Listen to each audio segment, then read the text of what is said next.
Sejam bem-vindos a mais um episódio do Destruindo Metascast, o podcast feito para donos de agências de marketing. Aqui a gente conversa com pessoas que, cara, tem de fato sangue aqui, ó, a veia correndo aqui, a agência de marketing, vendas, faturamento.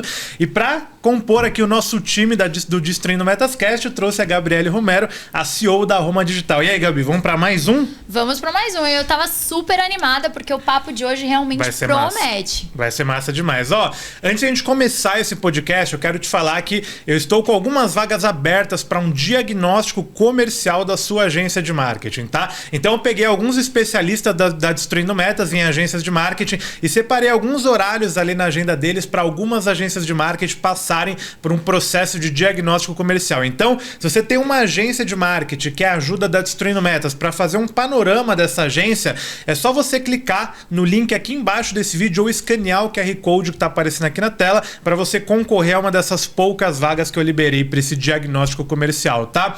Gabi, hoje eu tô bem ansioso para esse podcast aqui, que a gente vai conversar com uma dupla, cara, assim, caras muito bons, cara realmente assim, que sabe o que vai falar aqui. Quem que a gente vai trocar ideia hoje? Hoje a gente vai conversar com uma agência que deu o que falar em 2023. Isso porque, gente, eles foram considerados o top 3 das agências aí pela RD Station. Além disso, eles têm números bastante expressivos, né? Eles têm R$200 mil em faturamento, 200 clientes ativos por mês, né? Isso, além de mais de 90 milhões investidos em mídia. Nossa, é trabalho, hein? É bastante trabalho. Além disso, gente, eles têm um aumento de 300% de faturamento. São números realmente pra gente ficar muito empolgados pra esse papo. Seguinte, estamos falando nada mais, nada menos do que a Gold. Eu convido o Renato e o Eric pra vir conversar com a gente um pouquinho sobre máquinas de venda e como que eles conseguiram alcançar esses números tão expressivos. Boa, cara. Sejam muito bem-vindos. Renatão. Eriquinho, cara, pra quem não sabe, eu tenho uma longa história com o Renato, principalmente, né, cara? Sim. A gente começou a trabalhar junto em 2013, eu acho, né? Foi 2013? Acho que foi 2013.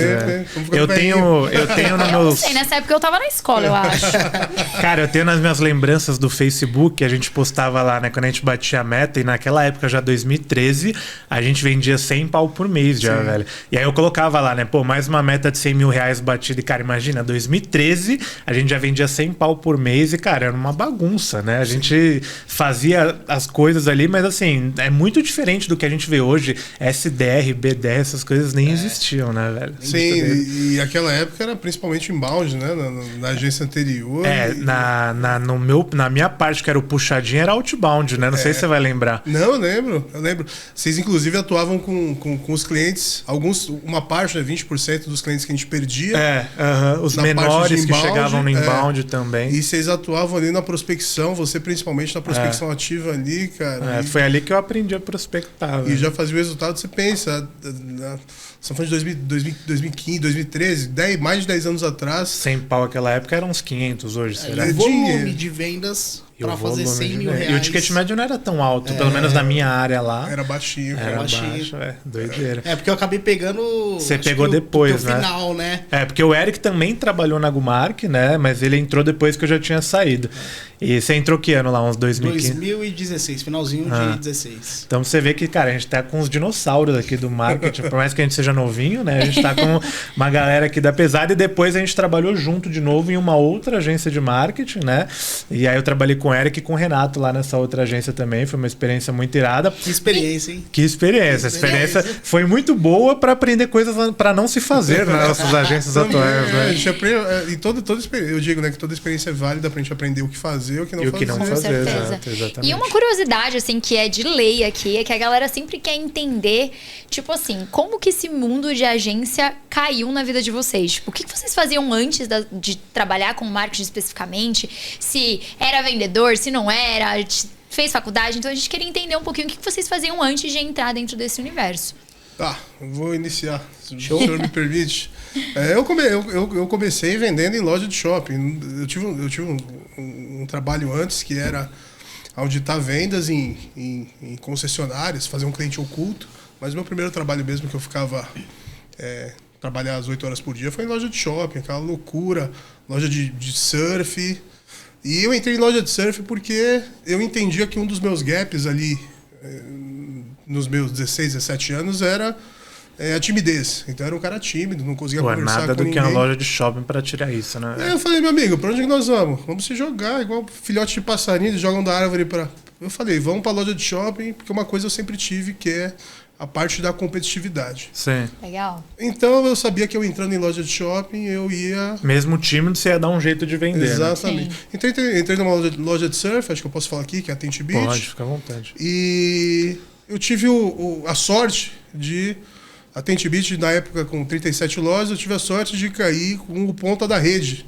Então você pensa, 37 lojas, N vendedores, o ponta da rede estava na minha loja e eu, um cara competitivo demais, não conseguia pegar esse cara. Eu até passava ele... Um abraço para você, viu, Fernando? Até passava ele na primeira, segunda, terceira semana. E aí chegava na quarta semana, ele dobrava meu resultado. Então, assim, chegou Ele era competitivo também, pelo jeito. e ele já estava ali há bastante tempo, assim, um cara que vendia calado. Eu nem entendi, naquela época eu não tinha nem skill para entender o que ele fazia. Sim. Então, na loja de shopping, eu competitivo, até eu começar a entender, eu percebi que não tinha como passar o cara, porque assim, infelizmente, né, eu tinha uma limitação naquela parte de vendas e no final das contas eu ia ter que colocar um esforço imenso para eu conseguir chegar perto dele. Mas isso me ajudou no meu gap de comunicação. E lá eu perdi essa parte da timidez. E aí sim eu caí na parte da agência um ano e meio depois, 2 anos, trabalhando na Tent Beach. Então, até eu chegar na agência, eu fui vendedor de loja de shopping. Legal demais. E você, pai, como é que foi? Cara, lá em 2016, né, que comecei minha carreira como estagiário lá na Gumark, caí de paraquedas. Fazer o que antes? Não chegava nem a trabalhar? De paraquedas. Eu tinha trabalhado no Hospital São Luís, né, na Rede Dor. Uhum. Trabalhei por 2 anos e meio. Eu era, o pessoal chama, não sei se chama até hoje, né, mas mensageiro. O que o mensageiro fazia? O médico ele prescrevia, né, a medicação ali para o paciente. A medicação ela saía lá tudo por sistema, né? Lá na farmácia, o farmacêutico ele avaliava se estava tudo certo, né? Enfim. O auxiliar, ele separava a medicação, né? E entregava para o mensageiro embalar e entregar para a enfermeira. Eu posso falar sobre isso, gente, porque antes de cair no mundo digital, enfim, do empreendedorismo, eu também trabalhei no hospital no Albert Einstein durante 8 anos, então eu entendo bastante um pouquinho aí sobre esse universo. Que doido isso, que conexão, bacana. Aí você trabalhou lá, mas aí como é que você chegou na Gumark? Foi um processo seletivo? Então, fiquei 2 anos e meio e totalmente perdido, né? Sim, sim. E a rotina do hospital é uma rotina que pega muito pra gente, puxada, porque não tem sábado, não tem domingo, não tem nada. Eu trabalhei assim. 1 ano e meio, 1 ano à noite, 6 por 1, então entrava 10 horas da noite e saía às 6h20 da manhã, 7 horas da manhã. Puxado, hein, uma parada mano? assim, E aí depois de 1 ano eu fui promovido a auxiliar, então eu deixei de entregar a medicação pro pessoal da enfermagem, e agora eu só separava. Sim. E agora dava pros novos mensageiros lá, né, acabar entregando. E aí eu fui trabalhar 12 por 36. Mas, cara, não era o que eu queria pra minha vida. Acho muito bonito, né? Essa área da saúde, o pessoal trabalha demais. É pouco reconhecida, né, essa área. Mas não era o que eu queria pra minha vida, mas eu nem sabia o que eu queria. E fui fazer engenharia, fiz 1 ano de engenharia e loucura, né? Foi na época que eu trabalhava no hospital, então saía de manhã, 12 horas virados, já ia pra faculdade. 1 ano não aguentei o curso é muito difícil. Sim. Aí fui inventar de fazer arquitetura, cara. Caramba, já fez coisa pra caramba. Porque na minha cabeça era assim, engenharia é muito complexo, arquitetura é mais simples, né? Sim. É mais fácil.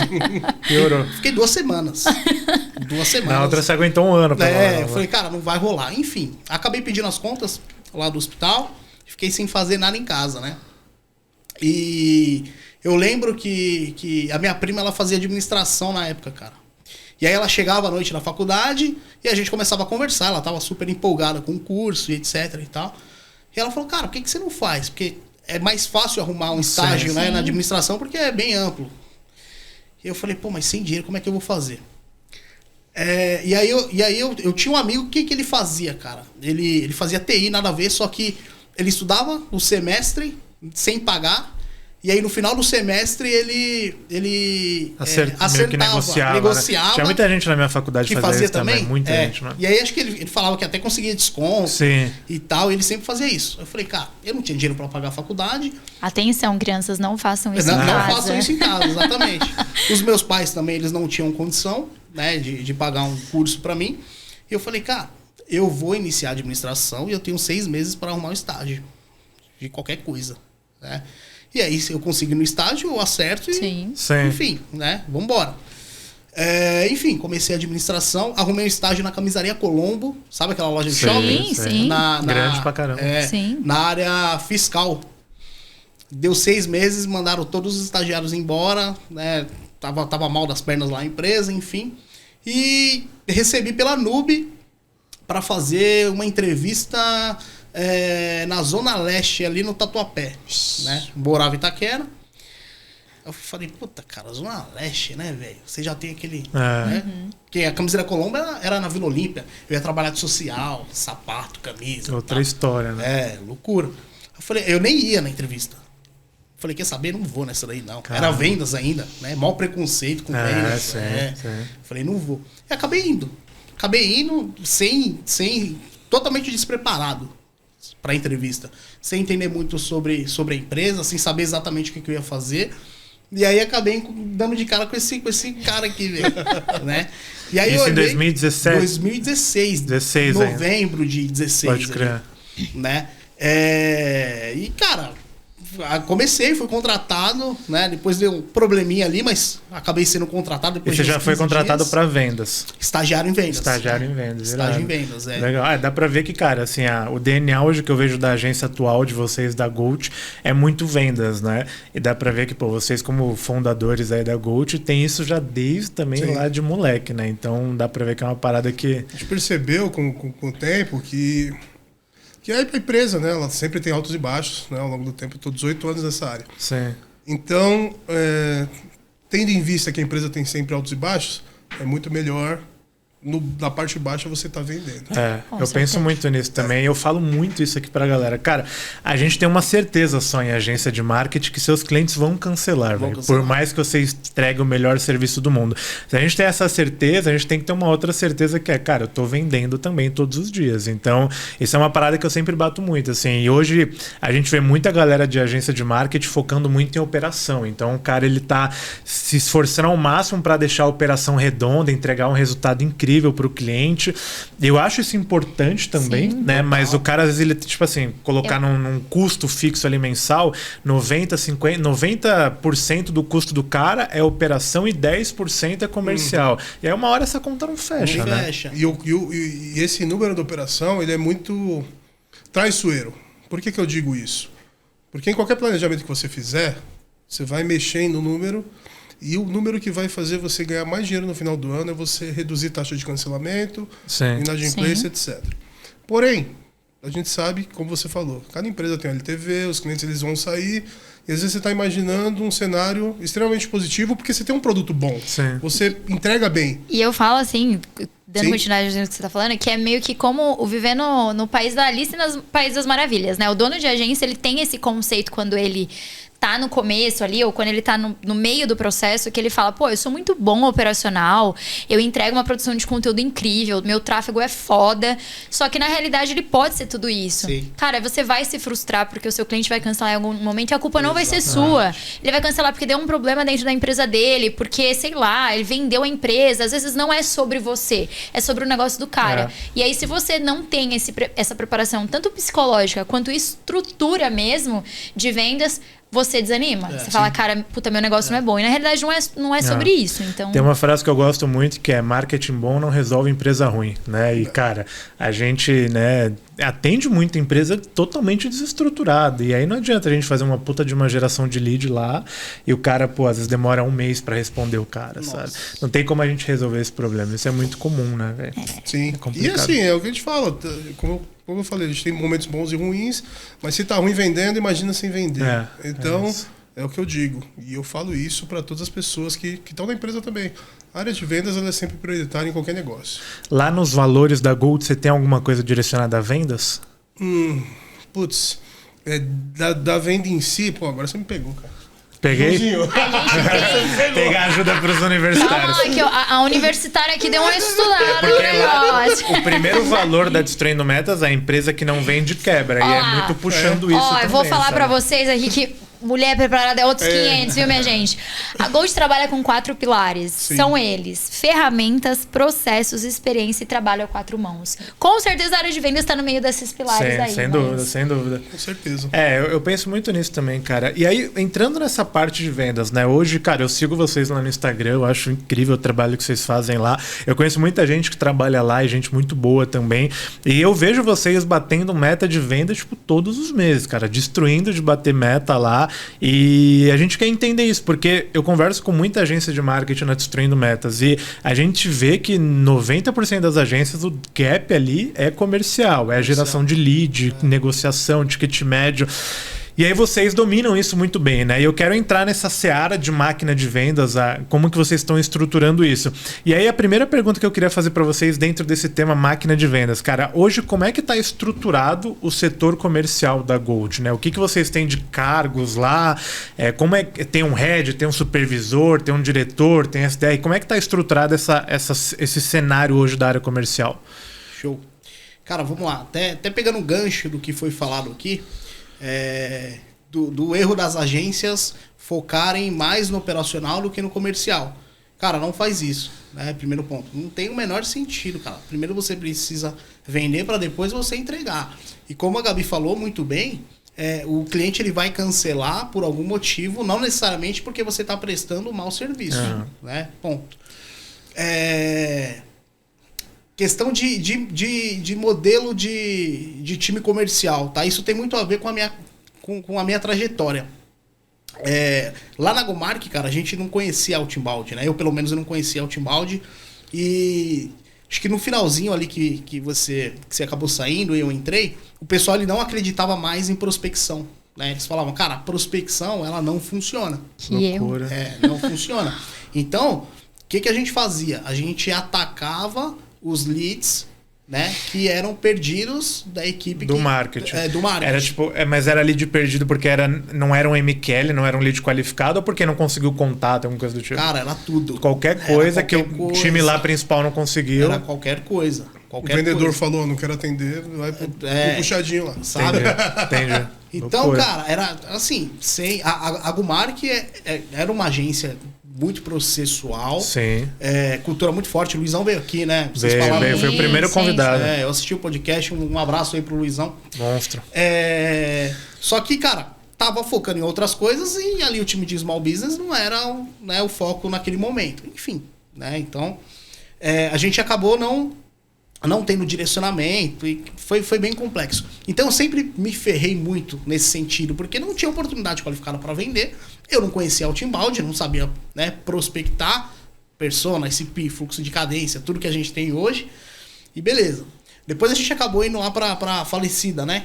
Para Falecida na agência que nós três, trabalhou né, junto. Trabalhamos juntos lá. E eu acabei como vendedor, né, naquela época também não tendo muita oportunidade. Lá eu conhecia Outbound, mas a gente sabe, né? Todo dia era um dia lá, né? E tinha dia que tinha SDR, lá a gente chamava de SDR, tinha dia que não tinha. Então, cara, foi bem complexo a minha carreira, né, como vendedor. E aí quando a gente acabou decidindo começar a Gold e eu ia ficar como responsável da área comercial, eu falei, cara, aqui na Gold vendedor vai ganhar dinheiro. Ganhar dinheiro. E aí eu comecei a fazer algumas contas, né? Pelas horas trabalhadas, entendendo quantas reuniões esse cara ele consegue fazer por dia, vezes a taxa de conversão, vezes o ticket médio. E, cara, lá atrás, em 2020, eu falei, um vendedor ele tem potencial para vender 30, 40 pau por mês. Cada vendedor. Isso era surreal para todo mundo. Vamos pegar o Diego lá da GoMark, que, né, hoje trabalha com a gente e sempre foi, né, top 1, 2 trazer ele aqui qualquer dia, porque é um cara fera de vendas. O recorde de vendas na GoMark foi 30 mil. Eu nunca vi um cara que vende tanto igual ele, até hoje. Não, ele é surreal, não dá para entender. Ele é muito bom. Não dá para entender. Ele é muito bom. E, assim, vendia 15 pau, sabe? 20 mil uma vez no ano. Eu falei, cara, dá para um vendedor vender 40 pau, sabe? Eu falei, mas como é que a gente vai fazer isso? E aí a gente acabou, primeiro passo, desenvolvendo a persona e o ICP.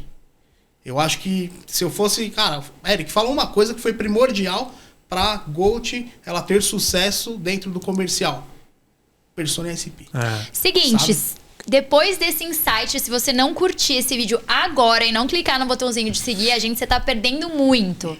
Então, tá vacilando. Tá vacilando. Então a gente conta com a sua curtida aí pra gente dar continuidade nesse papo aqui. Então, o que você acha sobre Cara, isso, Gil? eu falo que, pra mim, o ICP, assim, ele representa 50% do resultado, sabe? Então, eu divido muito a prospecção em 5 pilares hoje. A ICP é um deles.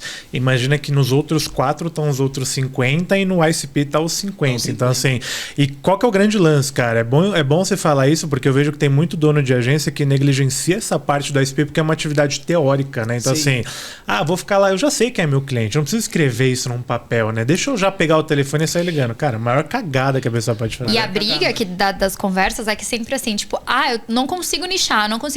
E aí a gente sempre fala muito isso. Tudo bem você atender várias especificações de cliente, não tem problema. Mas o seu foco de venda precisa ter um nicho bem definido. O seu processo de vendas ele tem que ser nichado, tem né? Que a gente ser bate muito nisso.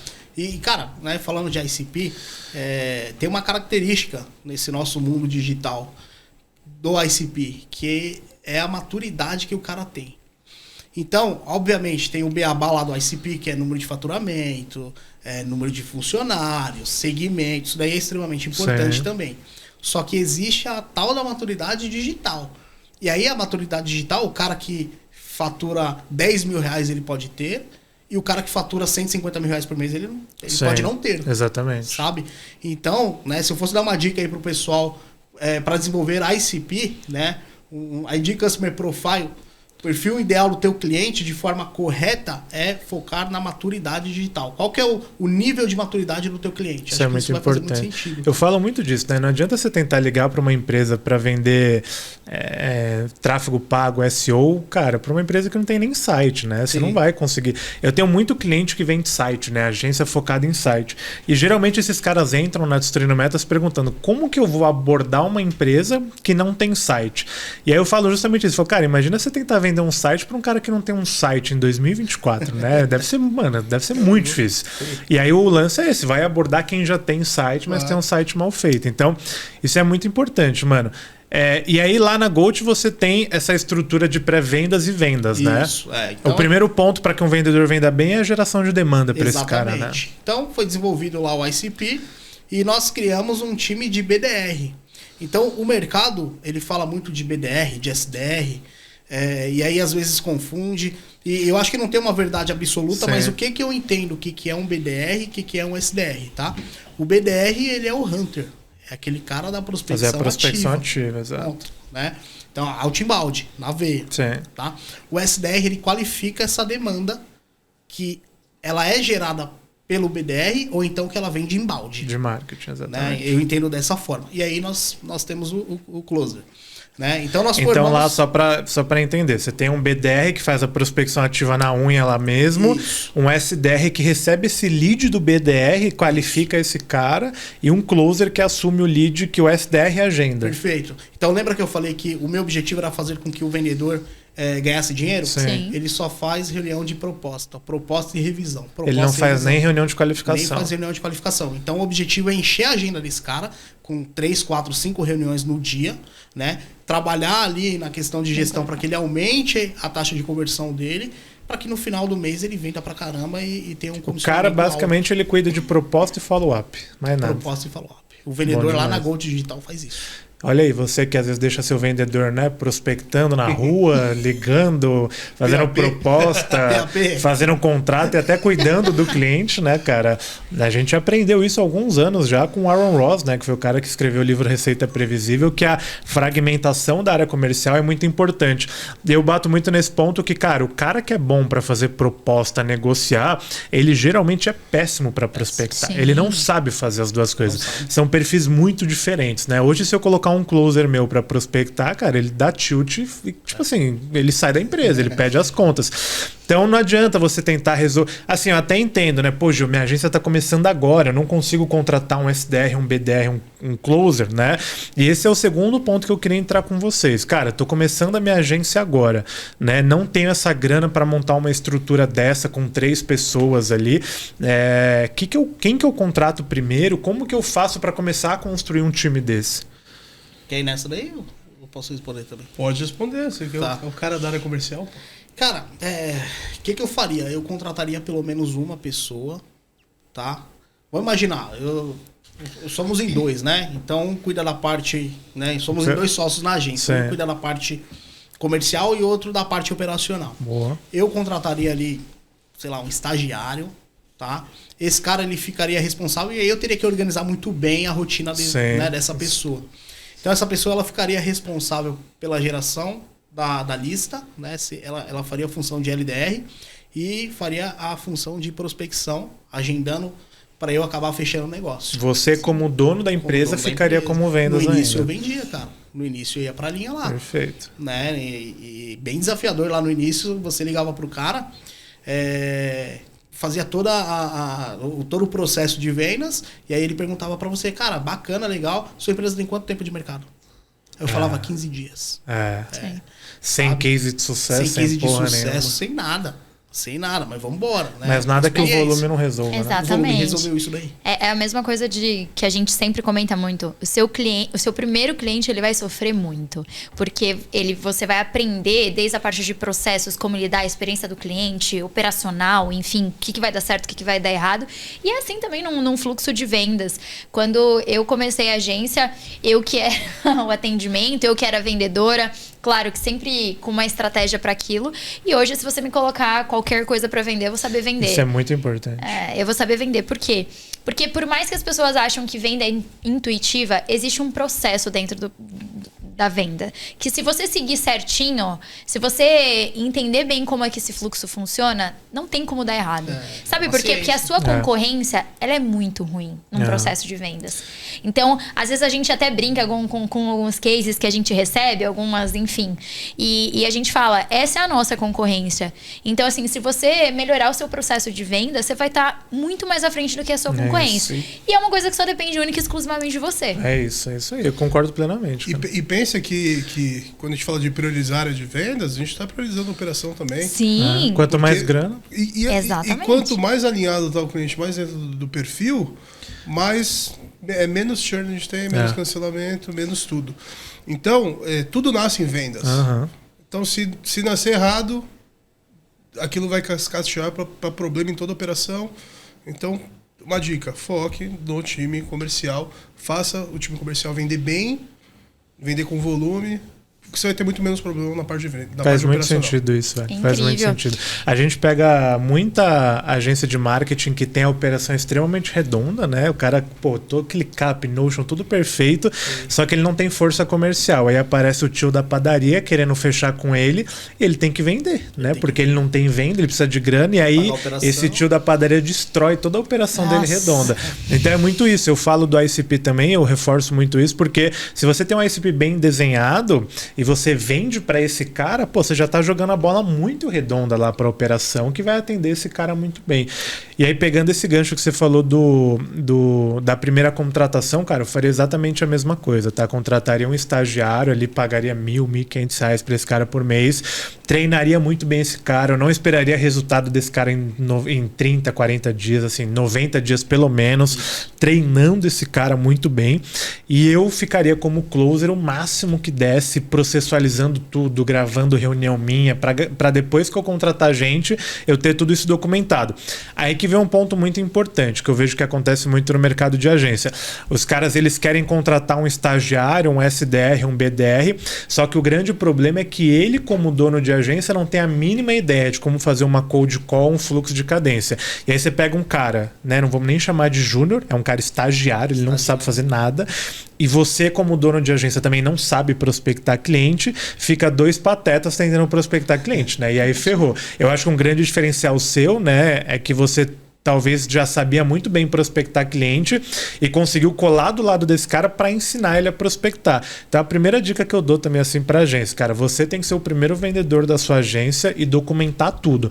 Depois, quando você tiver isso documentado, processualizado, tiver as primeiras métricas, aí você pensa em contratar um cara, porque esse cara que você vai contratar vai precisar de ajuda para evoluir. E se você não for essa ajuda dele, ferrou, entendeu? E Renato, conta pra gente, você lembra como que foi que aconteceu o primeiro contrato da Gold? Vocês lembram quem era o cliente? Como que aconteceu? Eu lembro bem. A gente estava... É porque desde o início a gente já começou trabalhando já no espaço físico, né? Então, como o Eric falou, ele fazia parte das vendas. A gente começou ali em 8 pessoas, né? Então, querendo ou não, nós somos hoje em 4 sócios, nós começamos em 8 pessoas. Então, eu cuidando do geral, né, como CEO, é um sócio que veio como investidor para também cuidar do administrativo financeiro, o Eric cuidando da parte de vendas e o Rafael cuidando da parte de entrega, tá? Então a gente já começou com BDR, CDR. Então o maior desafio era a gente realmente vender para um cara que, pô, legal, vocês estão falando bacana, gostei da apresentação de vocês, o modelo de negócio, o fluxo de apresentação faz sentido, mas e aí, cadê os cases? Quem são vocês? Então esse foi o problema também que o Eric identificou e desde lá do início jogamos a real para o cliente. Cara, nós temos 15 dias de agência. Você vai ser o primeiro cliente, foi falado para ele, você vai ser o nosso primeiro cliente. Inclusive foi o Hugo que vendeu, hoje ele já não está mais com a gente na empresa, mas ele que vendeu. Você vai ser o nosso primeiro cliente, esperamos que você seja um case de sucesso, e assim, transparência total. Porém, você está contratando uma agência que você está pagando mais barato, porque no começo, para o que a gente entregava, ele tinha um preço menor. Sim. Hoje a gente já atualizou tudo isso. E para o que você está pagando, você está pagando mais barato, você está contratando pessoas que têm 18 anos de mercado. Sim. Na época eu tinha 15 anos de mercado, mas está contratando uma agência que tem pelo menos 15 anos de mercado. E todas as pessoas com o relacionamento que eu fiz durante o tempo, que estavam comigo desde sempre. Então foi assim, um negócio bem transparente. E lá no começo... Cookit. Cookit. Cookit, o nome do cliente. Cookit. E era qual segmento? É de comida, né? Era uma comida... Cara, pré-pronta. Foi bem complexo porque não era nem congelada e não era nem perecível. Era pré-pronta. Era um negócio no mercado que vocês também não conheciam que não nada. conhecia. Nada. E aí, por exemplo, a gente tinha... Vou imaginar...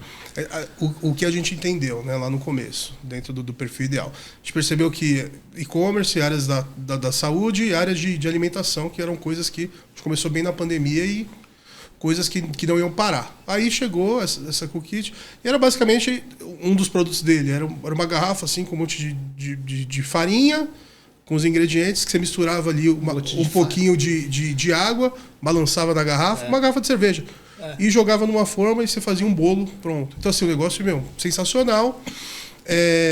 E a gente jogou a real, cara. A gente é muito transparente e eu acredito muito do preto no branco. Você está contratando uma solução de pessoas que têm 15 anos de experiência, Sim. pagando mais barato. A gente resolve o seu problema. Então vem com a gente que a gente vai fazer um negócio certo para vocês.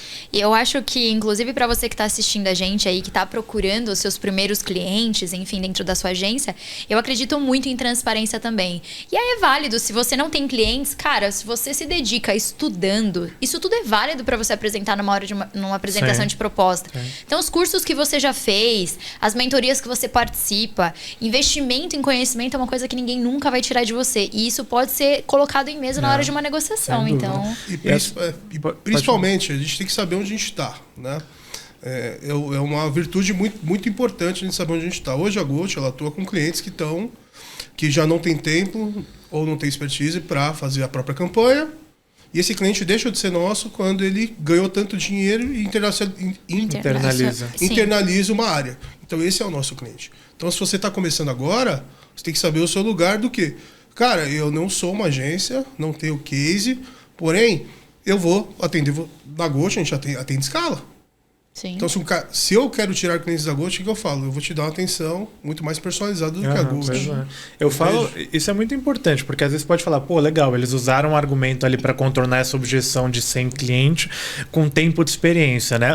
Mas olha quanto argumento forte você pode usar se você não tem cliente. Atendimento personalizado. Cara, você é meu único cliente, né? Eu vou te atender só. Exatamente. Eu só atendo você. Então, assim, 8 horas do meu dia, 10 horas que eu trabalhar, eu vou estar pensando em você. Outro ponto, cara, se você é meu primeiro cliente, eu não fazer você virar um case de sucesso aqui, ferrou, né? Eu preciso que você tenha um resultado incrível para que eu aborde meu segundo cliente e fale, olha, meu primeiro cliente já tá voando aqui comigo. Então, assim, né? Existem vários pontos. E aí, tudo isso, se a gente for ver, é sinceridade, né? Então, eu confio muito também na sinceridade, na transparência. E aí tem um ponto que eu conversei aqui com o Eric, que é o volume, né? Eu concordo, tá? Vender 100 cases de sucesso, hoje é muito fácil para Destruindo Metas vender para uma agência de marketing. Porque eu bato na mesa lá e coloco lá na mesa, né? Eu falo, ó, eu já atendo aqui 1000 agências de marketing digital. Então é muito mais fácil para 1001 comprar de mim, né? Então, assim, se você não tem isso ainda, cara, vai pela sinceridade. E outro ponto muito importante, o volume, né? Se você não tem cliente, não tem case de sucesso, não acha que é abordando 5 empresas por dia que você vai conseguir vender. Você vai ter mais dificuldade de vender do que a Gold, sem dúvida. A Gold também tem lá vários clientes na agência dela, é fácil ela colocar isso na mesa. Mas você vai ter que, então, talvez trabalhar mais que a Gold, ter mais volume. Então, sei lá, a Gold faz 10 reuniões de propostas e faz 5 vendas, um exemplo, tá? Talvez você vai ter que fazer 10 reuniões de propostas para fazer uma venda, mas você vai fazer essa venda. E esse problema ele só existe até o seu primeiro cliente. Depois disso, não existe mais. E aí é só você entregar um bom resultado e fazer esse cara virar um case. Perfeito. E assim, né, quando a gente, claro, tava estudando para trazer vocês tudo, eu falei assim, eu não tenho como passar despercebido dessa pergunta, né? Cara, como foi para vocês estarem entre o top 3 das agências pela RD Station em 2023? Como é que foi? Foi uma coisa natural. Não quero parecer arrogante, mas no ano passado a gente já estava na categoria de revelação. 2022. 2022. Ficamos em terceiro na categoria revelação e foi assim, a gente entrou na parceria, 6 meses a gente já concorreu como agência revelação. Então, a gente queria muito prêmio, infelizmente a gente não conseguiu ganhar, mas a gente tinha na mente que para o segundo ano a gente ia estar ali no pódio. Aí, né, cada agência tem sua prioridade, e a RD também não era uma das nossas prioridades para o ano. Sim. Mas a gente sabia que com a força que a gente tinha lá de outbound, naturalmente a gente ia vender mais do que os outros. A gente, hoje lá em vendas tem quantas pessoas? Cara, somando tudo, inteligência comercial, BDR, SDR, vendedor, tem mais de 30 pessoas, umas 32 pessoas. Então, assim, para bater a gente ali, cara, o cara tem que ser muito bom. E da parte de vendas, que foram 2 prêmios que nós ficamos ali indicados no top 3. Parte de vendas, uma agência só ganhou da gente, a gente ficou em segundo. E a agência do ano, que é basicamente tudo que você construiu somado. Então a gente sabia que talvez a agência do ano a gente não ia ganhar, porque a gente tem uma história curta, 1 ano e meio com a RD. Mas a parte de vendas, cara, a gente já sabia que ia estar no mínimo no top 3, porque o que a gente faz naturalmente já é um volume assim gigantesco perto do que os outros fazem. De vendas. De vendas. Então, naturalmente, ajustamos um processo ou outro, colocamos no nosso fluxo o que a gente precisava fazer e no natural aconteceu isso. Aí agora sim, esse ano de 2024, desde de outubro já, porque o prêmio é de outubro a setembro, a gente já colocou na nossa mente que agora nós vamos buscar o primeiro lugar. Legal. De vendas Virou esse uma ano. prioridade. Isso. Então, nossa meta, e me cobrem depois, é pegar o primeiro lugar de vendas esse ano e nos próximos 2, 3 anos estar ali no top agência da RD. Irado, mano. Cara, eu acho que a Gold ela tem uma força muito forte, que é esse outbound aí, né? Que pouca agência domina hoje. Sim. E muita ainda negligencia e fica ali refém de tráfego, de cara, sentar a mão ali no anúncio para gerar lead. Conta um pouco pra gente, cara, como é que vocês estão estruturados na parte de outbound ali, como é que vocês fazem isso hoje? Você tem um LDR, o BDR, o SDR, mas isso ali vocês têm um ICP hoje de um nicho específico, vocês fazem muita cold call, tem um fluxo de cadência. Perfeito. Conta um pouco pra gente desse processo de outbound. Tá, então vamos lá. Cara, então nós não somos uma agência nichada, né? Então a gente atende vários segmentos. Sim. 90% é e-commerce, né? 90% são lojas virtuais. 90% também das nossas vendas são através de outbound, tá? Então, Irado, a né? agência ela vende mais de 100 mil reais por mês. Irado. E 90% disso é loja virtual. Então, o LDR lá, ele gerou a lista, passou para o BDR. Isso é tudo muito bem organizado. Também por período do ano. Então, por exemplo, eu sei que em janeiro alguns segmentos não rolam, sabe? Como em novembro é um tiro no pé você vender para e-commerce. Sim. E aí eu preciso pivotar a minha operação para começar a prospectar clientes do tipo lead, sabe? Abordar outro nicho, porque em novembro os caras estão no Black Friday e não querem nem atender telefone. E aí você não vai bater a meta. Então, mediante ao nosso histórico de vendas, já mais de 3 anos, a gente consegue ter esses insights e a gente consegue ajustar o parafuso ali, né, mês a mês. Então, trimestralmente, a gente olha de forma macro para isso, né? E, a estratégia do trimestre é essa daqui. Legal, então são esses segmentos. Você que é BDR vai ficar responsável por 2, 3 segmentos. O discurso é esse, o fluxo de cadência é esse. Bora treinar. Né? Então, por conta disso, a gente tem uma taxa de conversão ali de conectado, né? Quando a gente chama, quando a gente conecta com o tomador de decisão para agendamento, muito alto. Você tem a taxa de entrada de lead para reunião agendada que vocês têm lá de cabeça? Entrada de lead, você fala assim, da primeira etapa. Da primeira até uma reunião agendada. Puta, cara. Eu teria que fazer essa conta com mais calma, não tenho de cabeça. Mas eu sei que quando eu conecto com o cara, eu agendo 35% das vezes. Quando a gente olha para um padrão de mercado, né, hoje a média de outbound ela é de 10%. Então, a cada 100 leads que eu abordo, eu agendo 10 reuniões e geralmente a gente tem uma taxa de no-show de 20%, então acontece ali 8 reuniões realizadas. Isso. Então, mas essa taxa de conexão é muito importante também, porque existem vários desafios na prospecção. Né? O primeiro desafio é eu me conectar com o cara. O segundo desafio é me conectar com o cara e fazer esse cara virar uma reunião. E muita gente tem esse desafio de, conseguir falar com o cara aqui, agora não consigo trazer ele para uma call, né? Então, se essa taxa é alta, já ajuda muito também. É alta e vamos chamar de MQL, né? Sim. Do BDR ali, ele é bem alto. Então, a gente utiliza a metodologia SPIN, né? Ali na abordagem. Então, esse cara ele precisa ter um problema que eu resolvo, né? E precisa ser prioridade também para ele, sabe? Então, realmente, se você olha para isso, é realmente uma taxa alta. Porque também é uma taxa de 10% se você agendar com um cara que não tem nenhum problema, ele só quer, né? Ele não tá no momento de compra, ele não faz parte do teu ICP, cara, quase zero. Exatamente. Né? Se a gente for olhar a fundo mesmo, é quase zero.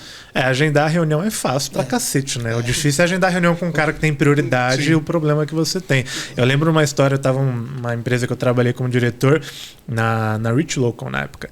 E eu contratei um SDR lá, um BDR, aí no primeiro dia que esse cara foi pra ali, ele agendou 8 reuniões. Você fala loucura. Não, ele ficou feliz pra caramba. Não, na hora eu falei, mano, esse cara deve estar agendado cada lixo, velho. E aí depois eu escutei as ligações do cara, tipo assim, e aí, cara, tudo bem? Sou da Rich Local, eu queria agendar uma reunião com você. O cara, vamos aí. Aí ele desligava. Velho, que loucura. Então é isso, né? Agendar a reunião é uma parada fácil. É difícil você pegar um cara que tem um problema e fazer esse cara entender que, se você tiver nessa call aqui, a gente vai resolver esse problema seu. E aproveitando esse gancho da gente falar sobre conversão, sobre números expressivos, a gente tem aqui também que vocês têm um sucesso aí de receita de mídias aplicadas de 90 milhões. E assim, a gente queria saber quais são essas estratégias chaves que levaram vocês até esse sucesso. Ou seja, alguma campanha em particular que gerou esse resultado? Então, conta um pouco pra gente. Dentro do universo que a gente atua, né, como o Eric falou, 90% de e-commerce, no primeiro momento é um universo muito legal porque normalmente as pessoas têm maturidade digital e todas elas precisam fazer. Se você não faz pago, orgânico ou qualquer coisa no seu e-commerce, você vai morrer. Então eles normalmente já têm essa maturidade digital. Esse é o ponto positivo.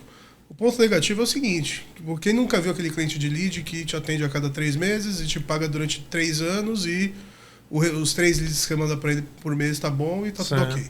Então, atender esse tipo de cliente forçou a gente a criar uma metodologia para a gente poder atender esses caras em escala, porque também no nosso ticket, se a gente não atender em escala, a conta não fecha. E a gente tem muita automação, muito fluxo lá. E a gente sempre pensa em otimizar a verba desse cliente. Então, Quando a gente fala de... Eu nem conto muito o quanto a gente gastou. Porque se abrir a torneira, a gente pode gastar muito mais. E chegar no cliente e falar, cara, abre a torneira aqui, gasta tal. A gente pensa sempre em qual a melhor utilização daquele dinheiro que ele está investido na campanha dele. Então a gente sabe que para esses e-commerce que a gente atua, cada real investido é extremamente importante. Né? Então, o nosso foco ali está o quê? Nas automações que a gente faz, modelos de campanha. A gente tem um processo muito forte, uma rotina muito forte das pessoas que trabalham lá, além das pessoas lá que são muito boas. Né?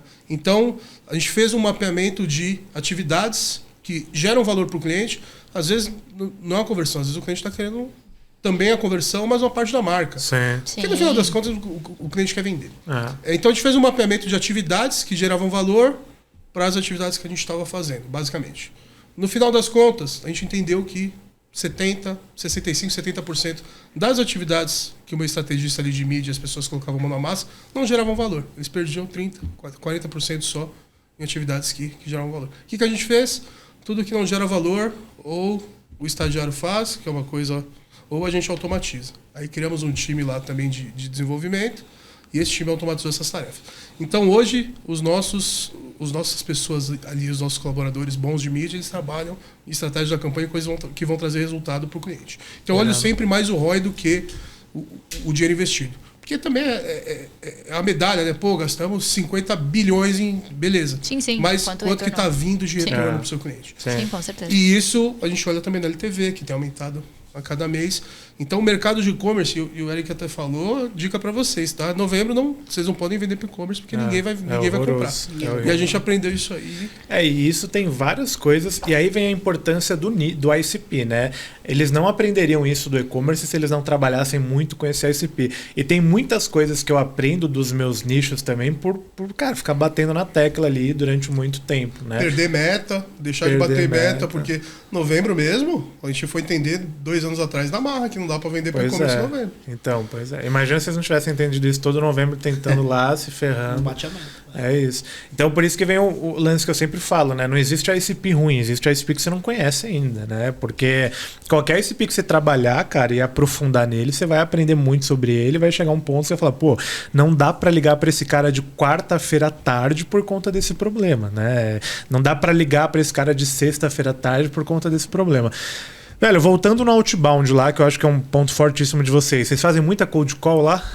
Cara, cada BDR faz uma média de 100, 120 ligações por dia. Por dia. Geralmente no fluxo de cadência de vocês tem ligação todo dia pro cliente? Todo dia. No fluxo de mesmo cadência, que tenha e-mail, LinkedIn, tem ligação. Porque assim, até compartilhando uma das últimas mudanças que nós fizemos, por isso que é importante também você ter uma ferramenta, né? Seja um CRM, seja uma ferramenta de Sales Engagement, muito bem parametrizada para você conseguir extrair, né, os dados de forma correta e você confiar nesses dados. Né? A gente percebeu o seguinte, existem 2 desafios na prospecção. O primeiro desafio, cara, por incrível que pareça, é você conectar com a empresa. Tem empresa que você liga e ninguém atende. Pô, como é que você quer vender? Né? E conectar com o tomador de decisão. A gente entendeu que quando o cara ele não conecta com a empresa após o segundo dia de cadência, não faz mais nem sentido eu ficar já tentando. Dá perdido já. Exatamente, eu já dou perdido, entendeu? Com o tomador de decisão até o 3º dia, né? Depois também, se eu não conectei depois do 3º dia, não faz mais sentido. Então, o nosso fluxo de cadência ele não é tão extenso. Né? Então acho que vai muito ao contrário do que a gente vê uma galera falando aí, fluxo de cadência de 10, 15 dias. Eu sou fã de fluxo de 5 dias também. 5 dias também, pra mim. De segunda a sexta. A não ser que você vai abordar empresa muito grande, porque aí você não tem volume pra isso, né? Pô, vou abordar a empresa com mais de 1.000 funcionários. Aí não dá pra você descartar uma Nike em 2 dias, né? Porque você não tem uma outra Nike pra abordar. Agora, pô, PME, cara, eu também sou fã disso aí, velho. 5 dias. Exatamente. Então, cara, e a gente entendeu que telefone é o touchpoint que mais converte, né? Então tem sim o fluxo de cadência de e-mail, WhatsApp, LinkedIn, dependendo ali também do tamanho do cliente, a gente prospecta por lá, mas é telefone. E olha só, né? Você falou que faz uma média ali de 100 a 120 ligações dia, cada BDR. Se eu perguntar aqui na mesa, na última semana, quantas ligações de prospecção vocês receberam? Ligação. Alguém prospecta na prospecta Gold. você. A Ninguém. Gold. Ligação nenhuma. E-mail todo dia. Tá vendo Bizarro. só? Você que tá do outro lado achando que 120 ligações é muito, gente, eu também não tive nenhum tipo de prospecção de vendas de ninguém. Então, é um mercado ainda que é um oceano azul, lindo pra se nadar ainda. Demais. Então, tem que perder esse medo de pegar esse telefone e ligar, hein, gente? Pois é. Isso vem da nova geração, né? Muito. Porque antigamente era lista, telefone na mão, lista amarela. Lista amarela. E assim, meu amigo, telefone todo dia, não tem essa de e-mail, Sem não, cara. fluxo de Esquece e-mail. cadência, Nada, sem, tinha nada. sem nada. Era o telefone e a lista. A Era gente os cachorro conversando, louco, a né? gente Tipo, conversando, ligando. enfim, conversando fora do podcast, eu falei pra ele, olha que loucura, né? Porque a galera que são os dinossauros das agências de marketing, você pegar o caso do Luizão, primeiro o contrato dele foi uma ligação num orelhão. Tipo, o cara pegou no orelhão e ligou. Então é muito doido isso. E é doideira isso, né, cara? Porque a Exact Sales soltou um reporte aí no final do ano que 60% das reuniões agendadas lá no software deles é cold call também. Então, assim... E aí tem muita gente que fala, pô, mas eu não atendo ligação, né? E às vezes eu faço uns reels lá e o cara fala, pô, mas quem atende ligação hoje em dia? Eu falo, cara, eu também nem atendo muita ligação hoje, mas o meu cliente atende. Então, eu não sou igual ao meu cliente, né? E o meu cliente, ele tem uma empresa, então, assim, ele precisa atender o telefone lá. E eu também, Gabi, não recebi assim, eu tenho uma empresa, meus dados são públicos, nenhuma prospecção. E aí, quando você vai pro mercado gringo, né, pô, você pega lá, os caras, eles arrepiam de ligar lá. E lá já é um oceano vermelho, lá é difícil prospectar. Sim. Imagina que um dono de empresa lá, ele recebe, tipo, 10, 15 ligações por dia. É muito desafiador. Aqui no Brasil, cara, tem dono de empresa que não recebe nenhuma ligação durante o mês inteiro. E né? alterando a sua pergunta, você atenderia uma ligação que resolve um problema seu? Cara, na hora. Então, assim, não tem muito o que falar. Acho que a gente tem muito exemplo comprovado que tem que ligar mesmo e acabou. Quem falar o contrário tá perdendo dinheiro. Cara, uma parada que eu admiro demais na Gold lá, acompanhando o dia a dia de vocês, é a cultura que vocês criaram lá, né? Eu vejo que a galera compra demais a briga da Gold, de fato, assim, realmente a galera veste a camisa, né? E eu queria entender, cara, como é que você fez, quais são os movimentos que você fez lá na Gold para construir essa cultura tão forte ali em volta, tanto da área comercial quanto da empresa como um todo. Tá, então, em alguns momentos, a gente sabe que eu vim de uma escola de cultura muito forte, né? Então, que era até além do que eu imagino como ideal para uma cultura, que era quase uma seita, né? Então, assim, de pensar que fora da empresa não existe futuro, a empresa a empresa precisa tornar essa empresa, precisa continuar. E hoje eu entendo que, assim, você ter uma cultura forte é ter pessoas que estão em busca do mesmo objetivo que você, ou pelo menos que a empresa ela faça parte daquele momento na vida daquela pessoa. Tá? Tipo uma ponte pro objetivo dela. Exatamente. E principalmente, confiança. É o que eu falo. A gente precisa contratar pessoas boas, que tem essa ligação, que pelo menos nesse momento da vida ela tem a Gold como um meio para chegar nos objetivos dela, e contratar pessoas que você possa confiar. Você acha que grande parte da cultura vem da contratação, então? Sem dúvida, sem dúvida. Então, uma das armadilhas de agência, tá?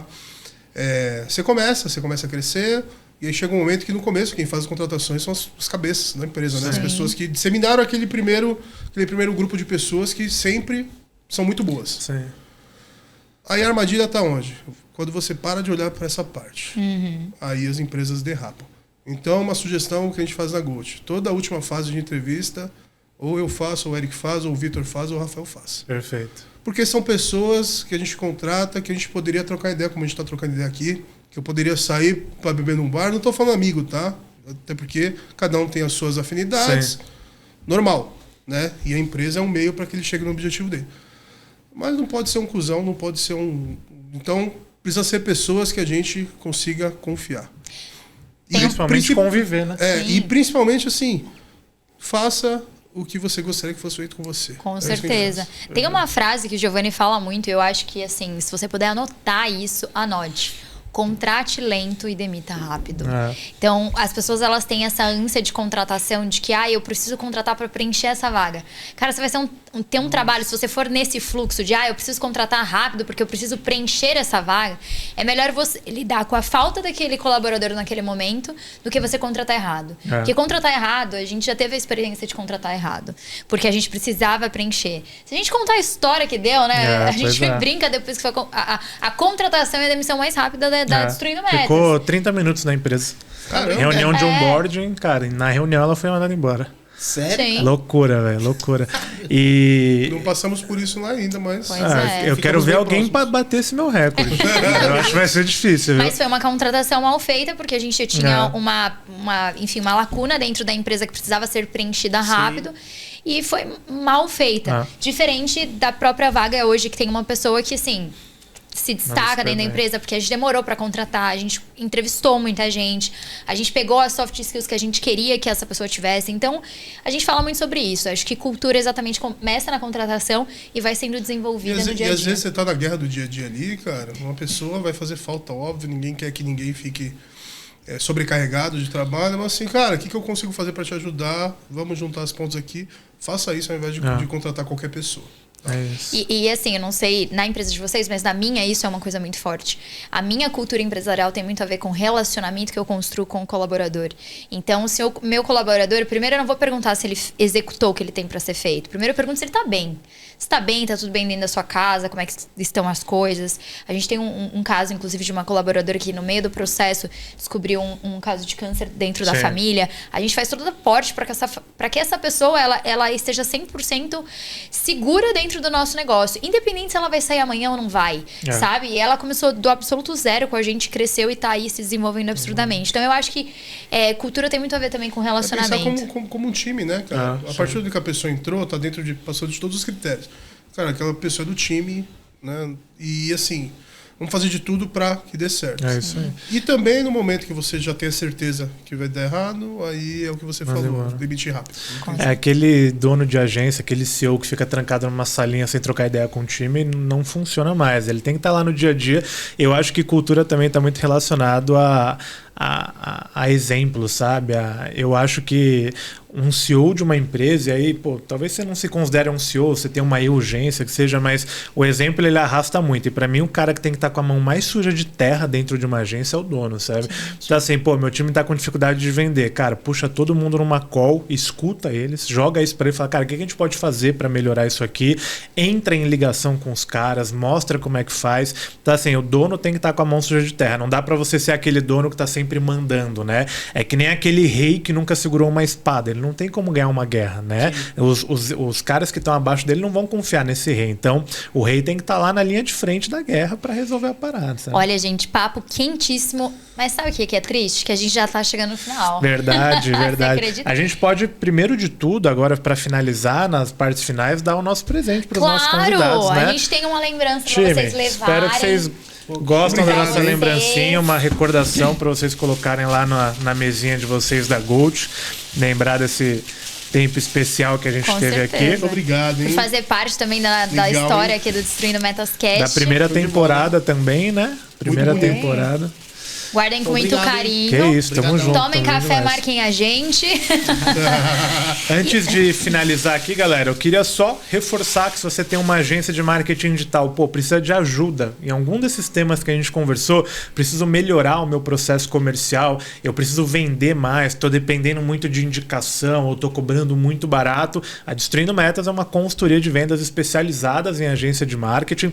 Nos últimos 2 anos a gente ajudou pelo menos aí 1.000 agências de marketing a romper faturamentos e alcançar faturamentos que 100, 200, 300 mil reais por mês. Então, tô deixando em algum lugar dessa tela aqui um QR Code, só você escanear que você vai cair numa página de um diagnóstico comercial gratuito. Lá eu vou te direcionar para um dos meus especialistas em vendas para fazer um diagnóstico da sua agência de marketing e a gente entender como que a Destruindo Metas pode ajudar você, tá?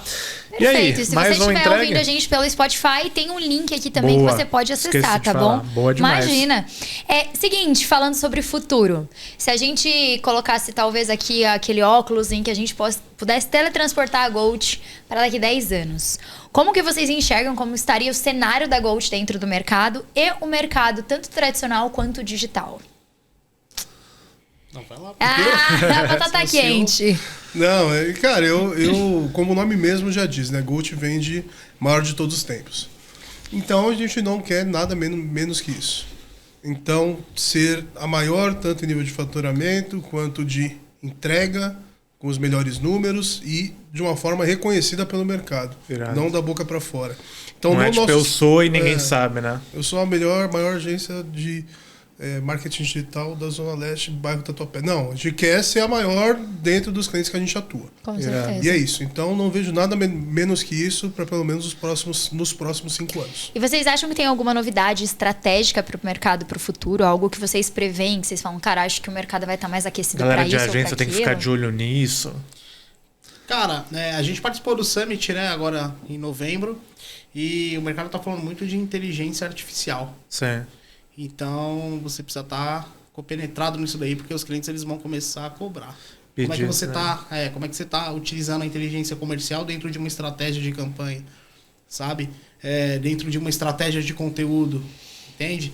E isso falando para o mercado. E dentro da agência, né? Dentro da empresa, o dia a dia focar em diminuição de custo. Como é que eu diminuo o meu custo com inteligência artificial? A gente fez um corte lá de mais de 300 mil reais no ano, né? Só porque estamos utilizando agora a inteligência artificial para nos ajudar. Sabe? Que eu acho que o Giovanni, eu acho que a Giovanni pode até dar um que ele acha, um overview sobre isso, mas a gente acha que, claro, o mercado, o mercado tem falado muito sobre inteligência artificial, mas eu enxergo ainda muito como topo de funil.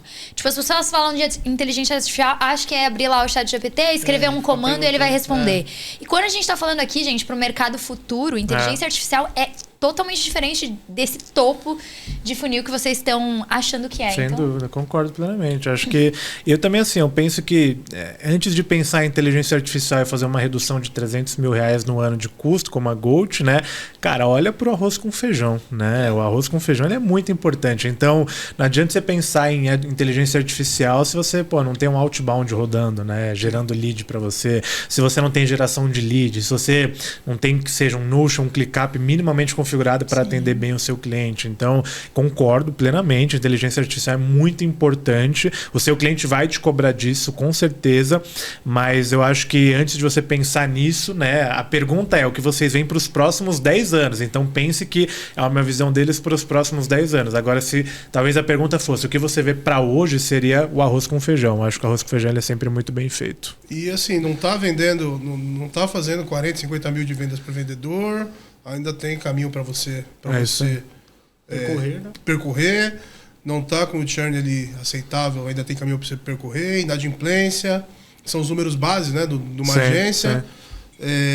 Por exemplo, na Gold mesmo, a gente tem elasticidade ainda para aumentar o preço. Então, nosso ticket não está nem no máximo ainda. Sim. Então, a gente tem planos bem definidos. Porque aquilo que eu falei, começamos a ganhar prêmio agora. Sim. Provavelmente esse ano a gente ganha também. E aí, chegando nesse limite do arroz com feijão, que foi o que você falou, aí a gente começa a pensar em novas coisas. Então a Gold ainda tem como aumentar, duplicar, triplicar o valor de mercado dela antes da gente pensar em qualquer outras coisas que também já estão, né? Por exemplo, a inteligência artificial, como o Eric falou, já está no nosso dia a dia. Sim. Mas assim, antes de você fazer qualquer uma dessas coisas, tá vendendo bem, tá entregando bem, tá com pouca inadimplência. Feito isso, legal, vamos olhar pro resto. Sim. Antes disso, meu amigo, você não tem nem o básico para o mínimo. Eu acho que antes de você competir, né, com as outras agências que estão performando muito, eu acho que uma das maiores qualidades que eu digo pra gente encerrar é que não queira ser competitivo, mas não seja conformado. Eu acho que o dono da agência ele não pode ser conformado. Ah, cara, a área comercial não bateu meta esse mês. Ah, tudo bem. Não tá tudo bem. Entendeu? Precisa mexer. Ah, o operacional não tá funcionando. Cara, não tá tudo bem. A gente precisa mexer. Então, eu acho que antes de pensar em competitividade, ajusta primeiro, acho que os seus erros ali, não seja conformado com o mau resultado, para depois pensar em ir muito mais longe. E bate-papos como esse aqui, dá pro cara balizar o que é bom e o que não é bom. Com certeza. Porque eu converso com a agência também, que atua com 5 pessoas atendendo 10 contas num ticket menor que o nosso. Sim. Então eu falo, cara, legal, você tá sobrevivendo. Mas faz isso vezes 10. Não vai. Sim, a conta não fecha, meu amigo. Pra mim é assim, cara, se você tem uma agência de marketing digital e você fatura menos de 100 mil reais por mês, tudo que você estiver pensando que não seja vender, tá errado. E eu finalizaria assim, sabe? Tipo, qualquer coisa que você tá pensando, mas eu clicar, cara, tá errado. Você tem que vender, colocar dinheiro no bolso, porque com dinheiro no caixa você vai depois atender melhor o seu cliente, vai contratar gente melhor e etc. E só pra lembrar, gente, empresa que não vende... Quebra. Então eu queria agradecer aqui o Renato e o Eric por esse papo Tamo maravilhoso, demais, gente. galera. Muito obrigada, Valeu, de foi verdade. irado saber um pouquinho de como é que estão as coisas aí. Tamo junto demais. Foi um papo, olha, mais um episódio maravilhoso. entregue, tá? Se você quer continuar consumindo os conteúdos do Destino Metascast, não esquece de se inscrever no nosso canal do YouTube ou seguir a gente aqui no Spotify. Fechou? Estamos em todas as plataformas, gente. A gente se vê no próximo com muito mais. Tamo junto, valeu, galera. Um abraço. Valeu.